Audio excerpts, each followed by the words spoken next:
बिस्मिल्लाहिर्रहमानिर्रहीम। Next topic है हमारा कोलिजन।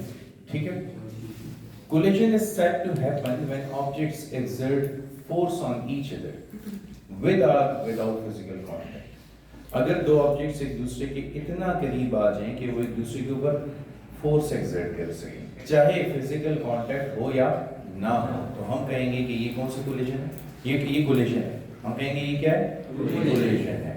तो ऑब्जेक्ट्स एक दूसरे से कोलाइड कर रहे हैं, उसके लिए ये जरूरी नहीं है कि वो इन फिजिकल कांटेक्ट आए, क्योंकि फोर्सेस की कितनी टाइप्स हैं? दो, कांटेक्ट और नॉन कांटेक्ट फोर्स। तो कांटेक्ट फोर्स में तो ऑब्जेक्ट जाके कोलाइड कर जाते हैं, लेकिन नॉन कांटेक्ट फोर्स में कोलिजन नहीं होता। फील्ड टू फील्ड इंटरेक्शन होता है, action at a distance force या डिस्टेंस फोर्स होती है। ठीक है, जैसे दो प्रोटॉन आ रहे हैं, वो अगर एक दूसरे के करीब आ रहे हैं बहुत हाई काइनेटिक एनर्जी से, तो फिजिकली इन कांटेक्ट नहीं आएंगे। जब रिपल्सिव फोर्स मैक्सिमम हो जाएगी तो फिर वो रिबाउंड कर जाएंगे। ठीक है, तो कोलिजन कब होगा? जब दो ऑब्जेक्ट्स एक दूसरे पर फोर्स एक्सर्ट करें विद आर,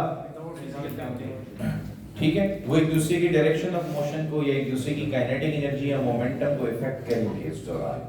अच्छा, अब ये कोलिजन साइड वाइज भी हो सकता है और हेड ऑन भी हो सकता है। साइड वाइज कोलिजन, फर्ज करो कि ये क्वीन है, कैरम बोर्ड खेला हुआ है, और ये क्वीन है और ये आपके पास स्ट्राइकर है। ठीक है, ये स्ट्राइकर कैरम है। आपने नोटिस किया कि स्ट्राइकर कैरम का साइज अगर ये साइजेस सेम होते तो फिर क्या होता है? फिर कैरम बोर्ड खेलना बड़ा मुश्किल होता है, क्योंकि मासेस सेम हो ना। मिसाल के तौर पे ये दोनों सेम मासेस के हैं ना, तो जब ये जाके इससे टकराएगा तो अपनी सारी काइनेटिक एनर्जी और मोमेंटम इसको दे देगा, वो खुद रेस्ट पे आ जाएगा।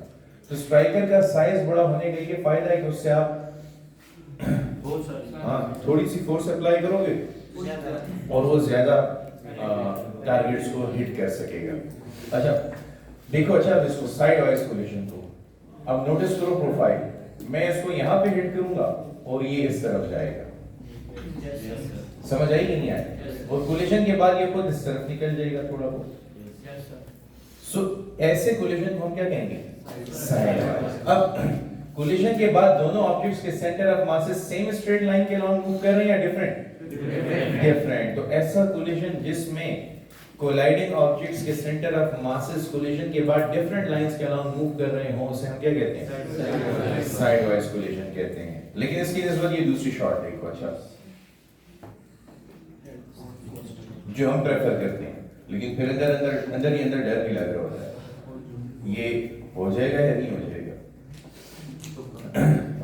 फॉर एग्जाम्पल यहाँ पे टारगेट कैरम है और यहाँ पे स्ट्राइकर। ठीक है, अब देखो, अगर ये इसको इसी लाइन के अलोंग जाके हिट करे, दोबारा हिट करते हैं। ठीक है, अगर ये इसको इसी लाइन के अलोंग जाके हिट करे, ये इसका सेंटर ऑफ मास है, तो ये सेम स्ट्रेट लाइन में जाके पॉकेट हो जाएगा कि नहीं? यस। तो इस कोलिजन में, कोलिजन के बाद centre of masses same straight line के अलोंग जा रहे हैं, तो ऐसे कोलिजन को क्या कहेंगे? हेड ऑन कोलिजन कहेंगे। So head on collision is a collision in which colliding objects move along the same straight line after the collision. यहाँ पे बिफोर एंड आफ्टर कोलिजन दोनों सेम स्ट्रेट लाइन में जा रहे हैं, तो इसको हम हेड ऑन कोलिजन कहेंगे। यहाँ पर इसमें देखो एक और चीज है, यहाँ पर मैक्सिमम काइनेटिक एनर्जी और मोमेंटम ट्रांसफर नहीं हुआ। यह फिजिक्स में निशानी है कि अगर मैक्सिमम काइनेटिक एनर्जी और मोमेंटम ट्रांसफर करना है तो कौन सा कोलिजन होना चाहिए? Head on. तो हेड ऑन कोलिजन में मैक्सिमम काइनेटिक एनर्जी और मोमेंटम ट्रांसफर होता है, लेकिन साइड वाइज कोलिजन में मैक्सिमम ट्रांसफर नहीं। फिर वो डिपेंड करता है कि आप हेड ऑन कोलिजन के कितना करीब हैं। जितना उससे डेविएट करेंगे उतनी लेस काइनेटिक एनर्जी और मोमेंटम ट्रांसफर होगा। अच्छा, ये थी सेंटर ऑफ मासेस को स्टैंडर्ड बना के दो टाइप्स हैं काइनेटिक एनर्जी को स्टैंडर्ड बना के। एक है इलास्टिक कोलिजन और दूसरा है इनइलास्टिक कोलिजन।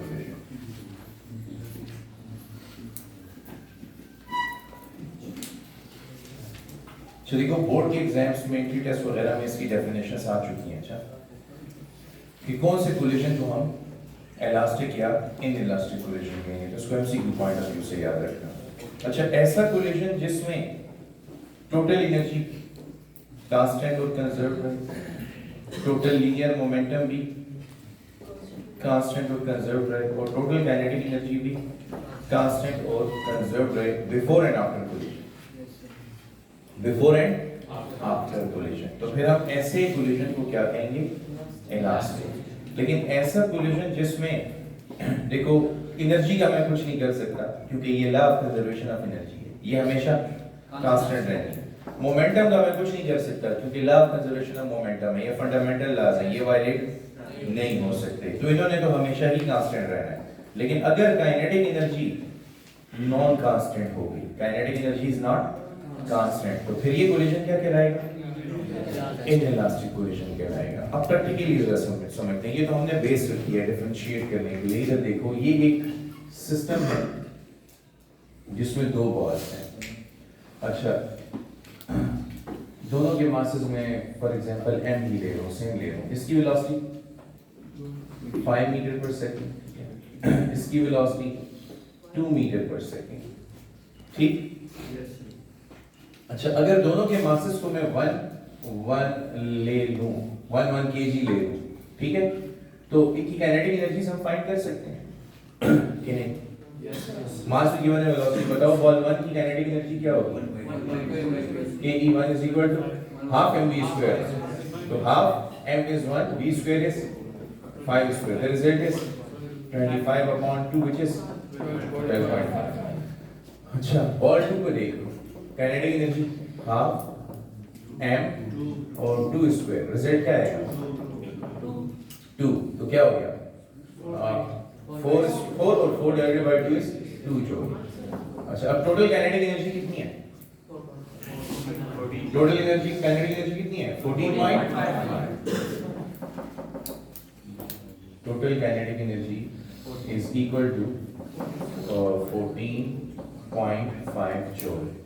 अच्छा, अब अगर कोलिजन के बाद अभी इसकी वेलोसिटी ज्यादा है, इसकी वेलोसिटी कम है, टकराएंगे, टकराएंगे तो मासेस सेम हो तो क्या होता है, वेलोसिटीज इंटरचेंज हो जाती है। तो कोलिजन के बाद फिर बॉल 1 की वेलोसिटी कितनी होगी, थोड़ा इसको मैं पुश करता हूं यहाँ पे, let me wait here. Ball 1 की वेलोसिटी कोलिजन की मास तो उतना ही रहेगा 1 kg, मास तो उतना ही रहेगा 1 kg, लेकिन बॉल 1 की वेलोसिटी फिर क्या होगी 2 मीटर पर सेकंड, बॉल 2 की वेलोसिटी क्या होगी 5 मीटर पर सेकंड। समझ आई? अब दोबारा चेक करते हैं कि काइनेटिक एनर्जी उतनी है कि नहीं, पहले कितनी थी 14.5, बाद में अगर 14.5 हुई तो इसका मतलब काइनेटिक एनर्जी क्या है, कांस्टेंट है। चेक कर, ट्राई कर लेते हैं।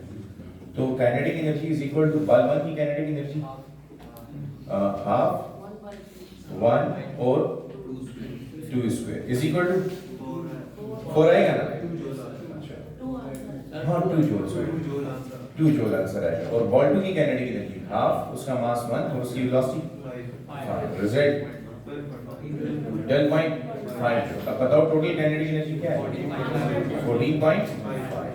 तो अगर इनिशियल और फाइनल काइनेटिक एनर्जी सेम है तो इसका मतलब ये कौन सा कोलिजन है, इलास्टिक, क्योंकि मैं इन दो को डिस्कस कर ही नहीं रहा, ये तो हमेशा कंजर्व्ड है। मसला किसका है, काइनेटिक एनर्जी। अब अगर इनिशियल कोलिजन से पहले और कोलिजन के बाद इनिशियल और फाइनल काइनेटिक एनर्जी सेम है तो फिर ये कौन सा कोलिजन हुआ, इलास्टिक कोलिजन हुआ। लेकिन अगर ये सेम नहीं होंगी तो फिर इनइलास्टिक। अब सेम क्यों नहीं होंगी, मिसाल के ऊपर ये तो, मिसाल के तौर पे ये तो दो बॉल्स हैं ना, अगर दो गाड़ियां टकराएं तो उनकी काइनेटिक एनर्जी का एक हिस्सा sound, heat, point of impact पे हीट और deformation in the shape of the car, उन दोनों गाड़ियों की शेप डिफॉर्म हो जाएगी, डेंट्स पड़ सकते हैं, उसमें डैमेजेस आ रहे हैं। तो फिर ऐसे कोलिजन को क्या कहेंगे, इनइलास्टिक कोलिजन कहेंगे। समझ आ गई बात? अच्छा, अब इसको जनरलाइज करो। सबसे पहले डेली लाइफ में कोई भी इलास्टिक कोलिजन यानी परफेक्ट इलास्टिक कोलिजन हमारी डेली लाइफ में एग्जिस्ट नहीं करते। क्यों? क्योंकि हमारे पास मसला क्या आ रहा है कि काइनेटिक एनर्जी का कुछ हिस्सा काइनेटिक एनर्जी में ही रहेगा, लेकिन रिमेनिंग हिस्सा माइनस कह रहा हूं। अच्छा, माइनस किस में जाएगा? साउंड में। कोलिजन जहां पे पॉइंट ऑफ इंपैक्ट पर हीट भी पैदा होगी और डिफॉर्मेशन ऑफ द ऑब्जेक्ट में भी इस्तेमाल होगा। ठीक है, तो अब बताओ दो मड बॉल्स टकराए तो मड बॉल्स इलास्टिक है कि इनइलास्टिक? इनइलास्टिक, क्योंकि उससे भी साउंड पैदा होगा अच्छा खासा और डिफॉर्मेशन बहुत ज्यादा होगा। साउंड एनर्जी नहीं होती, साउंड एनर्जी हम नेग्लेक्ट कर सकते हैं। पॉइंट ऑफ इंपैक्ट पर हीट भी इतनी नहीं पैदा होती है। सबसे बड़ा मसला किसका? डिफॉर्मेशन का है। तो अगर हम दो टेनिस बॉल्स की कोलिजन को डिस्कस करें तो उसको इलास्टिक कहेंगे या इनइलास्टिक? हाँ, क्योंकि साउंड और हीट बहुत कम है और डिफॉर्मेशन नहीं आई, नतीजा द कोलिजन इज इलास्टिक। लेकिन ये अप्रोक्सीमेटली है क्योंकि हम साउंड को निगलेक्ट कर रहे हैं, हीट को निगलेक्ट कर रहे हैं। तो डेली लाइफ में जो ऑब्जेक्ट्स टकराएंगे उनका कोलिजन परफेक्टली इलास्टिक नहीं होगा, परफेक्टली इलास्टिक नहीं होगा। लेकिन इसकी निस्बत अगर आप कहें कि न्यूट्रॉन न्यूट्रॉन से टकरा रहा है, अब बताओ न्यूट्रॉन न्यूट्रॉन से टकरा रहा है तो ये कोलिजन इलास्टिक होगा या इनइलास्टिक? नो, ये इलास्टिक होगा। देखो न्यूट्रॉन न्यूट्रॉन से टकरा रहा है ना। अब इस चीज को नोटिस करो कि जब न्यूट्रॉन न्यूट्रॉन से टकराने जा रहा है तो क्या फ्रिक्शन इन दोनों के लिए एग्जिस्ट करता है? टेनिस बॉल के लिए फ्रिक्शन भी था जो हमने निगलेक्ट कर दिया कि नहीं है, कोई फ्रिक्शन नहीं है, खैर है। वरना टेनिस बॉल जब एक दूसरे की तरफ मूव कर रहे होंगे तो उनकी काइनेटिक एनर्जी का एक हिस्सा फ्रिक्शन को ओवरकम करने में इस्तेमाल होगा, तो हमने तो उसको निगलेक्ट किया है। लेकिन क्योंकि न्यूट्रॉन्स बहुत छोटे हैं तो एटम्स के मोशन के लिए, न्यूट्रॉन्स प्रोटॉन्स इलेक्ट्रॉन्स के मोशन के लिए हम एयर रेजिस्टेंस को निगलेक्ट कर देते हैं। एयर रेजिस्टेंस का रीजन क्या है? एयर मॉलिक्यूल्स हैं ना, तो वो तो बहुत छोटे छोटे हैं इलेक्ट्रॉन प्रोटॉन न्यूट्रॉन के मुकाबले में, तो उनके लिए हम एयर रेजिस्टेंस को इजीली निगलेक्ट कर सकते हैं। अब अगर दो न्यूट्रॉन टकराने आ रहे हैं, दो न्यूट्रॉन टकराने आ रहे हैं, तो जब वो एक दूसरे से टकराएंगे तो पॉइंट ऑफ बेचारे बहुत छोटे छोटे हैं, तो फिर क्या उनका एरिया ऑफ कांटेक्ट बहुत बड़ा होगा? क्या उनके कोलिजन की वजह से कुछ साउंड भी सुनाई देगा? नहीं। और पॉइंट ऑफ इंपैक्ट में कोई हीट पैदा होगी? नहीं। एरिया ऑफ कांटेक्ट ही बहुत कम है तो साउंड भी बहुत कम, हीट भी बहुत कम। तो हम कहेंगे कि एटम्स का कोलिजन, मॉलिक्यूल्स का कोलिजन और न्यूट्रॉन्स का कोलिजन कौन सा कोलिजन है? इलास्टिक कोलिजन है। समझ आई कि नहीं आई? अच्छा, इलेक्ट्रॉन्स का कोलिजन, इलेक्ट्रॉन्स नहीं, दो फ्री इलेक्ट्रॉन आ रहे हैं एक दूसरे से टकराने, बताओ इनका कोलिजन इलास्टिक है कि इनइलास्टिक? इनइलास्टिक वाले बच्चे कौन कौन है? देखो कह तो रहे हो, वजह क्यों इनइलास्टिक होगा? Like charges repel each other, तो उनकी काइनेटिक एनर्जी का एक हिस्सा रिपल्शन को ओवरकम करने में इस्तेमाल हो रहा है। ये चार्ज जब स्लो डाउन होंगे ना तो इलेक्ट्रोमैग्नेटिक वेव्स इमिट करेंगे, तो काइनेटिक एनर्जी कंजर्व नहीं रही, उसका एक हिस्सा रिपल्शन को ओवरकम करने में या इलेक्ट्रोमैग्नेटिक वेव्स पैदा करने में यूज हो रहा है। Same story is for two protons. अच्छा, इलेक्ट्रॉन और प्रोटॉन एक दूसरे के करीब आ रहे हैं तो क्या होगा? अट्रैक्शन तो करेंगे लेकिन उनका कोलिजन इलास्टिक होगा कि इनइलास्टिक? अब क्यों इनइलास्टिक होगा?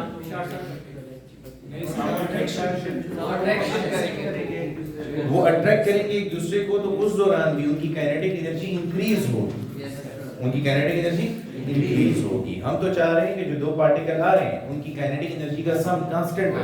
वो उसी वक्त पॉसिबल है जब पार्टिकल्स न्यूट्रल हो, वो उसी वक्त पॉसिबल है जब पार्टिकल्स, तो चार पार्टिकल्स का कोलिजन इनइलास्टिक कोलिजन रहेगा। समझ आई? ये एग्जांपल्स बकायदा लिख लें, अच्छा वीडियो लेक्चर से पहले ये बकायदा लिखें क्योंकि ये चीज़ें आपकी टेक्स्ट बुक में मौजूद नहीं है, तो मैंने इसके ऊपर थॉर डिटेल दी है। बड़े ऑब्जेक्ट्स का कोलिजन हमेशा inelastic due to which reason?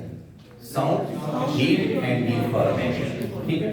अच्छा, अगर शेप में डिफॉर्मेशन नहीं आई जैसे कि टेनिस बॉल्स को लेते हैं तो फिर हम उसको इलास्टिक कंसीडर कर लिया करें। याद रहेगी ये बात। और न्यूट्रल पार्टिकल्स, सब एटॉमिक पार्टिकल न्यूट्रल हो तो फिर इलास्टिक, हम उसको परफेक्टली इलास्टिक कोलिजन भी कह सकते हैं। लेकिन अगर 4 पार्टिकल्स हो तो इनइलास्टिक रहेगा, ठीक है। अच्छा, इसमें एक और टर्म है, perfectly inelastic collision. Perfect inelastic collision उस वक्त होगा जब कोलिजन के बाद दोनों ऑब्जेक्ट्स एक दूसरे के साथ स्टिक हो जाए, एडहेयर हो जाए। जैसे छोटी गाड़ी जा रही है, पीछे से आके ट्रक ने हिट किया और हम उसको साथ ही लेके जा रहे हैं, तो ये परफेक्ट इनइलास्टिक कोलिजन है। मड बॉल्स के केस में कौन सा कोलिजन होगा? परफेक्ट इनइलास्टिक, क्योंकि मड बॉल्स एक दूसरे से टकराने के बाद स्टिक होके as a single body move कर सकते हैं। प्रोटॉन और इलेक्ट्रॉन परफेक्टली इनइलास्टिक स्टिक हो सकते हैं, ठीक है ना। तो जहां जहां पर स्टिकिंग आ जाए, कोलिजन के बाद ऑब्जेक्ट्स एक दूसरे के साथ स्टिक हो जाए, तो ये कौन सा कोलिजन होगा? परफेक्टली इनइलास्टिक कोलिजन होगा। समझ आ गई? Okay, that's it, thank you for reading.